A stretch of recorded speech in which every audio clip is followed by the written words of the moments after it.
Praise the lord. దేవుని ఘనమైనటువంటి నామమున ఈ రోజున విశ్రాంతి దినమందు ఈస్టర్ ఆరాధనకు ప్రతి ఒక్కరికి దేవుని పేరిట ప్రైజ్ ద లార్డ్ వందనాలు. ఈరోజు వాక్యంలో మంచి విషయాలను ధ్యానం చేసుకుందాం. అందులో మొదటిగా మనకు తెలిసి మనం చూసి కొన్ని విషయాలు ఒకసారి ఆలోచన చేస్తే, ఇప్పుడున్నటువంటి స్థితిమంతులు, భాగ్యవంతులు, గొప్పోళ్ళు అనుకున్నటువంటి వాళ్ళు, గొప్పోళ్ళు అని చెప్పనని అనుకున్నటువంటి వాళ్ళు దేవుని దగ్గరకు వచ్చారే అనుకోండి. అక్కడ ఉన్న వాళ్ళు ఏం చేస్తారంటే, మన బోటు వాళ్ళని దేవుని దగ్గరికి బానికుండా పోయేటోళ్ళు ఆగు ఎక్కడికి పోతావు, లోపల సారు లోపల ఉన్నాడు దేవుని దగ్గర, నువ్వు కొంచెంసేపు ఆగు అని మన బోటు వాళ్ళని ఆపేసి ఏం చేస్తారంటే, లోపల ఆ భాగ్యవంతుడు, ఆ గొప్పోడు ఉన్నంతసేపు మనల్ని అక్కడే ఆఫ్ చేస్తారు. ఈ ప్రపంచ చరిత్రలో ఈరోజు యేసుక్రీస్తు గురించి రాయబడింది. ఏమని రాయబడి ఉన్నదంటే, ఆయన భూమి మీదకి దిగి ఉన్నతమైనటువంటి స్థలముల మీద నడవబోవచ్చు ఉన్నదని రాయబడి ఉన్నది. ఆ లేఖనమే ఈరోజు మన వాక్య ధ్యానము. అసలు ఈరోజు దేవుని పునరుద్ధానము గురించి వాక్యం ధ్యానించుకోబోతూ ఉన్నాం. ఆ వాక్యానికి తగ్గట్లుగానే ఈరోజు వాక్యం ఉంటుంది. చదవబోయే లేఖనాన్ని బట్టి చూసుకుంటే కొంచెము అర్థం కాదు, వాక్యం అంతా వింటే అప్పుడు అర్థమవుతుంది. అయితే ఈరోజు మన వాక్యాన్ని ధ్యానించుకుందాం. లూకాసు వార్త 1వ అధ్యాయము 3వ వచనం.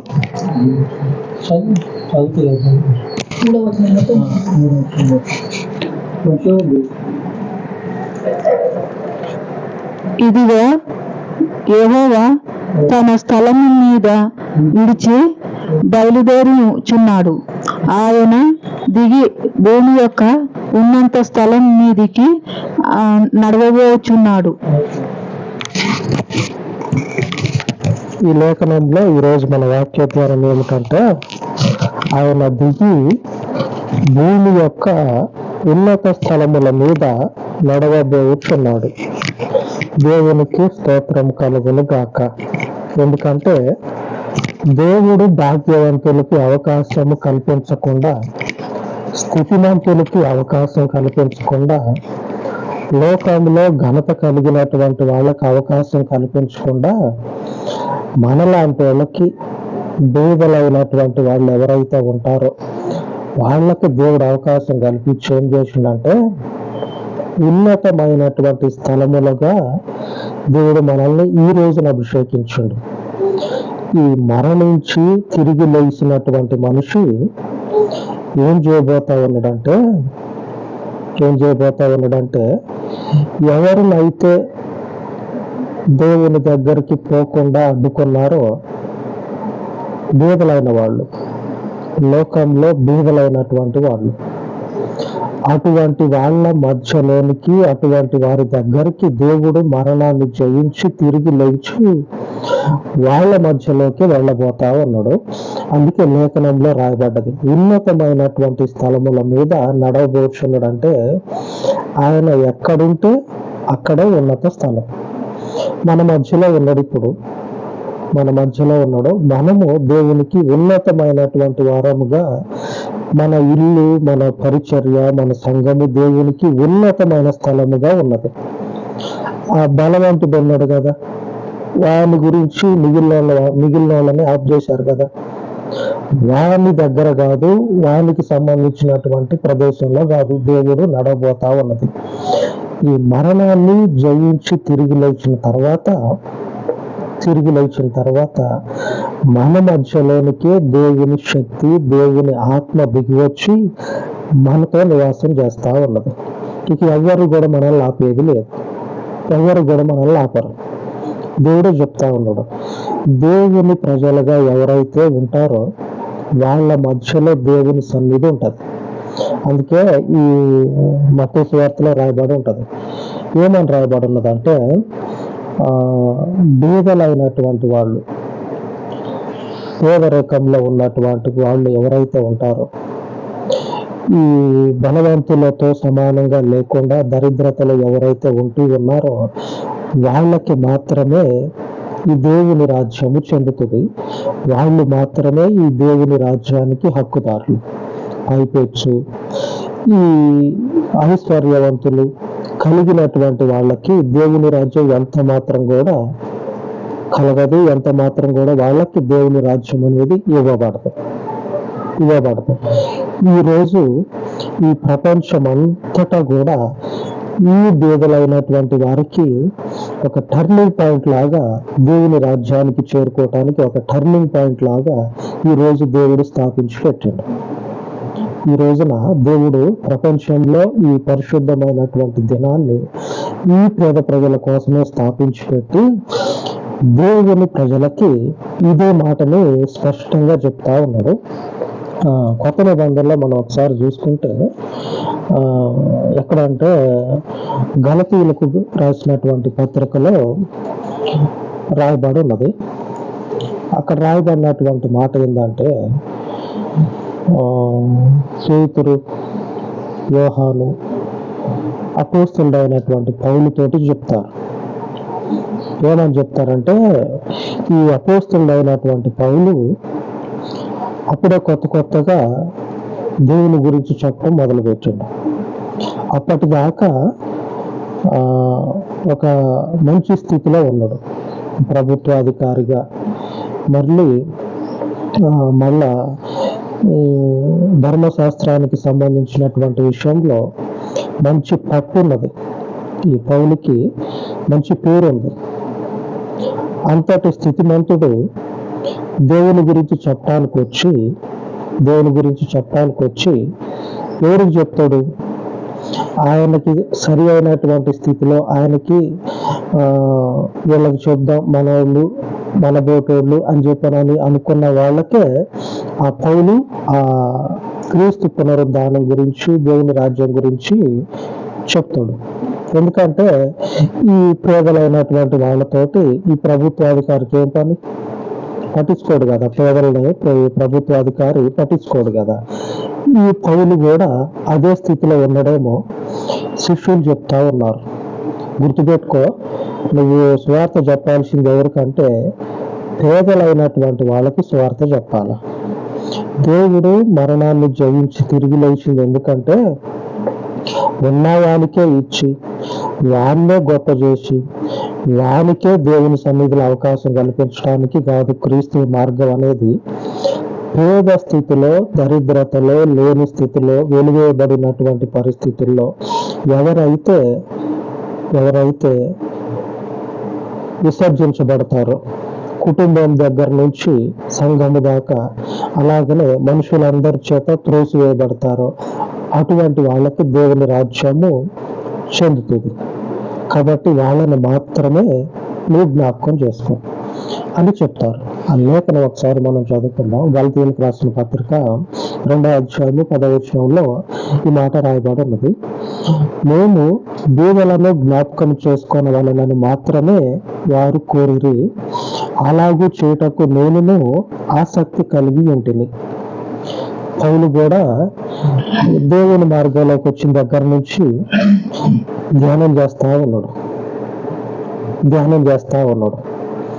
దేవుని గురించి ధ్యానం చేస్తా ఉన్నప్పుడు పేదలైనటువంటి వాళ్ళని దేవుడు దగ్గర చేర్చుకొని దేవుని రాజ్యం గురించి చెప్పటం ఆ లేఖనాల్లో రాయబడి ఉన్నది.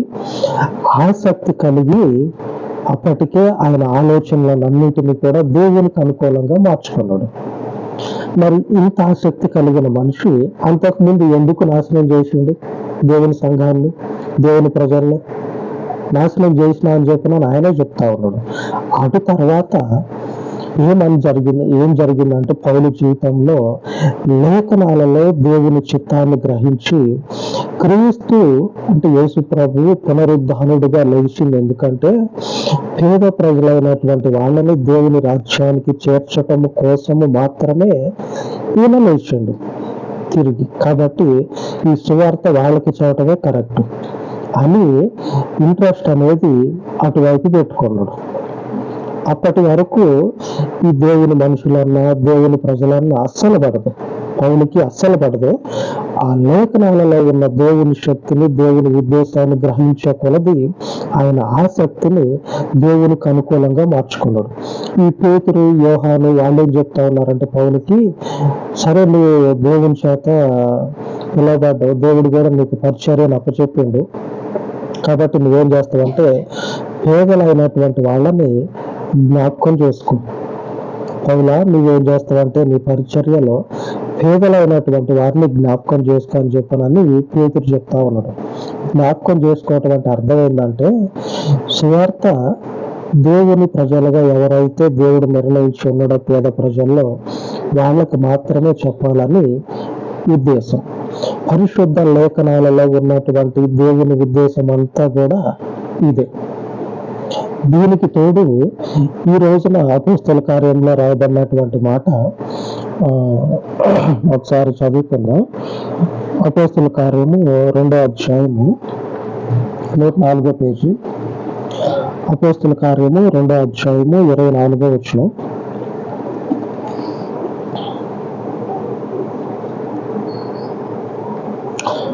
మరణము తీశారా? 24వ పేజీ. మరణము ఆయనను బంధించి ఉంచుట అసాధ్యము గనుక దేవుడు మరణ వేదనను తొలగించి ఆయనను లేపెను. దేవుడు ఎందుకు లేపిందంటే యేసు ప్రభువుని దేవుని శక్తితోటి అంతకు ముందు యేసు ప్రభు చెప్పినటువంటి మాట. పేదలైనటువంటి వాళ్ళు ఎవరైతే ఉంటారో వాళ్ళకి మాత్రమే దేవుని రాజ్యము చెందాలి అని యేసు ప్రభు చెప్పిండు కదా. మరి చెందాలంటే ఈ మరణించినటువంటి మనుషుడు తిరిగి లేచిన తర్వాతనే దేవుని రాజ్యానికి ఈ పేద ప్రజలు చెందుతారు. మనలాంటి వాళ్ళతో పాటు ఇంకా ఇంతకంటే భయంకరమైన స్థితిలో ఉన్నటువంటి వాళ్ళు ఎవరైతే ఉంటారో వాళ్ళందరూ దేవుని రాజ్యంలోనికి అడుగు పెడతారు. ఇంతకు మించి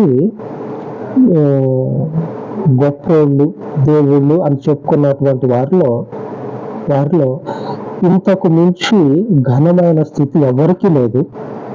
అంటే మరణాన్ని జయించటం, మరణాన్ని అనగదొక్కటం, మరణాన్ని వారి జీవితంలో నుంచి తీసేయటం ఎవరికి కలగనటువంటి ఆ మనుషుల జీవితాల్లో, ఇతరుల జీవితాల్లో ఏ దేవుడు, ఏ దైవము, ఏ ప్రజల మధ్యలో ఈ స్థితిని దాటుకోలేకపోయారో ఆ మనుషుల మధ్యలో ఉన్నటువంటి మనుషులు దేవుళ్ళుగా ఉన్నటువంటి వాళ్ళు ఎవరైతే ఉన్నారో వాళ్ళు అతిశయపడతా ఉంటారు. మేము గొప్పోడు, మా దేవుడు గొప్పోడు అని చెప్పి అతిశయపడతా ఉంటారు. వాళ్ళకి మించి దేవునిలో ఉన్నటువంటి మన జీవితాలు మరీ ఉన్నతంగా అతిశయించాల్సినటువంటి రోజు ఈరోజు. ఎందుకంటే ఇంతటి స్థితి లోకమందున్నటువంటి ఏ బలవంతులు, ఆ బలవంతులు నిలుపుకున్నటువంటి వారి యొక్క దైవముల జీవితాల్లో ఈ స్థితి లేదు. లేనటువంటి వాళ్ళే అతిశయపడతా ఉన్నారు. ఉన్నటువంటి మనము దేవుని జీవితంలో ఆ మరణం అనేది లేదు. ఉన్న దానిని దేవుడు తొలగించేసిండు. మనం ఎంత అతిశయపడాలా? ఈ అతిశయం అనేది మన లేని స్థితి నుంచి ఉన్నతమైన స్థితికి నడిపిస్తుంది. ఈరోజు దేవుని గురించి జ్ఞాపకం చేసుకోవటమే కాదు, దేవునిలో ఉన్న తర్వాత మన జీవితాల్లో వృద్ధి అనేది కనపడాల. వృద్ధి అనేది కనపడాల. దేవుని యొక్క జీవితం ఒకసారి మనం చూస్తే మొట్టమొదట మనుషుడు, ఆ తర్వాత ఈయన ఎవరో గొప్పలా కనపడతా ఉండడం చెప్పనని పేరు వచ్చింది. ఆ తర్వాత ప్రవక్త అని చెప్పనని, ఆ తర్వాత ఈయన ఎవరో అసలు ఎవరికి అర్థం కాకుండా ఉండడాన్ని ప్రత్యేకంగా చూడటం మొదలుపెట్టారు. అటు తర్వాత మృత్యుంజయుడు, అటు తర్వాత రక్షకుడు, ఆమె అటు తర్వాత రక్షకుడు. ఇప్పుడు చూస్తే మనకున్నటువంటి ఈ ప్రపంచంలో మధ్యవర్తిగా ఉన్నాడు.